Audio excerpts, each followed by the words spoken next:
Guys, അപ്പൊ ഞാൻ ഈ വളയും കേക്ക് എങ്ങോട്ടാന്നല്ലേ, ഡ്രസ്സൊക്കെ സെറ്റ് ചെയ്ത് നമ്മളിന്ന് പോകുന്നത് ചോറും മീനും കഴിക്കാൻ വേണ്ടിയിട്ടാണ്. അപ്പോൾ ഇതാ നമ്മളെല്ലാവരും കൂടി അതിനാണ് ഈ ഷോപ്പ് കേട്ടോ. നമ്മുടെ ഹോട്ടലിൽ കയറി കുലുങ്ങി പോകുന്നതാണ്. കിട്ടിയ വണ്ടി പിടിച്ച് പോവുകയാണ് കേട്ടോ. ഞാനും എൻ്റെ കുറച്ച് കസിൻസും എൻ്റെ ഉമ്മയും എൻ്റെ കുട്ടികളും മാത്രമേ ഉണ്ടായിരുന്നു കേട്ടോ. അങ്ങനെ ഞങ്ങൾ പോവാണ് ചോറും മീനും കഴിക്കാൻ പോവാണ്. എൻ്റെ മൂട് കണ്ടില്ലേ, ഓട്ടോയ്ക്ക് നല്ല പിടിച്ചിരിക്കുന്നുണ്ട് കേട്ടോ. അങ്ങനെ നമ്മൾ ചെറിയ ഓട്ടൊക്കെ ഉണ്ടാവും, ഭയങ്കര അടാറോട്ടണം, ഫുള്ള് എടുക്കാൻ പറ്റിയില്ല. എല്ലാവരും ഉണ്ടാവും. നമ്മളിങ്ങനെ അട്ടിക്കിട്ട് പോവുകയാണ്. ബാക്കിലൊരുത്തനെ എടുക്കുന്നുണ്ട്. അവൻ എന്നെ കാണിച്ചാൽ ഞാൻ നിന്നെ കഴുത്ത് വിട്ടുമെന്ന് പറഞ്ഞതുകൊണ്ട് അവനെ ഞാൻ കാണിച്ചിട്ടില്ല.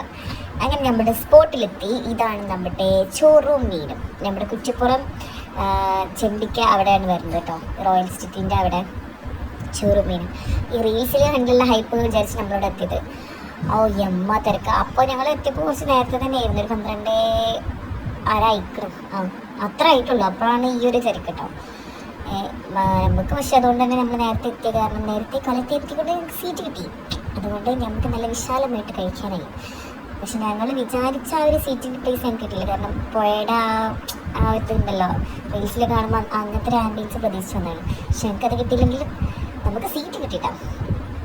അങ്ങനെ അവിടെ നോക്ക് കണ്ടോ, ഫുൾ ആളുകളാണ്. എല്ലാവരും വെയിറ്റ് ചെയ്തുകൊണ്ടിരിക്കുകയാണ് നമ്മുടെ ചോറും മീനും കഴിക്കാൻ വേണ്ടിയിട്ട്. ഒരുപാട് ദൂരെയുള്ള സ്ഥലത്ത് നിന്നൊക്കെ ഒരുപാട് ആൾക്കാർ വരുന്നുണ്ട്. നമ്മൾ തിരിച്ചു പോകുമ്പോൾ എന്നിട്ട് പിന്നെ ഭയങ്കര തിരക്കും. അങ്ങനെ ഒരുപാട് ദേശത്തെ കാത്തിരിക്കുകയാണ് എല്ലാവരും.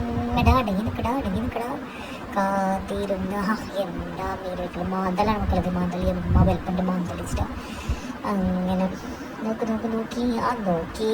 മക്കളെ, തത്തൻ്റെ ഒരു ഹുങ്ക്. അങ്ങനെ നമ്മുടെ ചോറ് വന്നു, ഉപ്പട വന്നു, തോരൻ വന്നു, അവിയൽ വന്നു, സാമ്പാർ വന്നു. അമ്മ അടിപൊളി സാധനം. അപ്പോൾ പോലെ ഓർഡർ ചെയ്യുന്നത് നല്ല ടേസ്റ്റ് ഉണ്ട്, ഒരു രക്ഷയില്ല. പറയുന്ന പോലെ തന്നെ ആൾക്കാരും തിരക്കുണ്ടാവുമ്പോൾ സാധനം വന്നതെന്ന് പറയുന്നത് സത്യമാണ്. വെറുതെ ഒന്നും നമ്മുടെ മലയാളികൾ ഓടിയെത്തില്ലല്ലോ. എങ്ങനെയായാലും നല്ല അടിപൊളി ചോറും മീനും കൂട്ടാനുകളും ഒരു രക്ഷയില്ല കേട്ടോ. കൂട്ടാനുകളൊന്നും സാമ്പാറായാലും അവിയലായാലും എനിക്ക് ഭയങ്കര ഇഷ്ടമായത്. മാമ്പഴപ്പുളിശ്ശേരി അടിപൊളി ടേസ്റ്റ് ആയിരുന്നു കേട്ടോ. ഞങ്ങളും പപ്പടം കൂട്ടി അടിച്ചു. എന്താ പിച്ചിട്ടും പോയില്ലല്ലോ. ആ മീനെ അടിപൊളി ടേസ്റ്റ്, രക്ഷയില്ല.